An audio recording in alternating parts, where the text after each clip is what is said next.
Well, I know I promised painting, and painting is where this really gets exciting and interesting, right?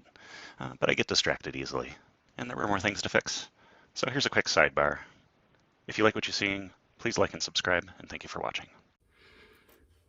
Well, you can see here that not all the bearings are in tip-top shape. This one's pretty stuck.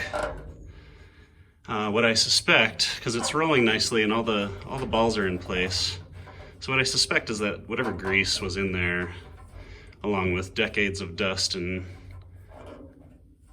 dead skin cells and all that kind of fun stuff, has plasticized a little bit. And so this should be pretty easy to fix. So I like to use this silicone spray. It's a silicone lubricant. I like this because it's a dry lube, and so it won't attract more grease if I get it on the tracks or anywhere that it's not supposed to be.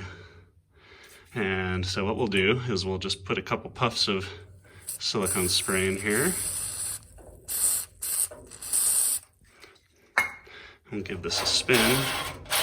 And voila, just like that, this bearing has been loosened up. Not so much because of the silicone, but because of the solvents that are in the silicone. But like I said, this doesn't leave any kind of oily residue behind. And it's not super volatile like a brake cleaner, where it could potentially cause corrosion down the line or damage. Perhaps a plastic race that might be in there that I can't see, things like that. So now we're going to follow this up with a little bit of grease. So how do we get grease into that race when we can't take it apart?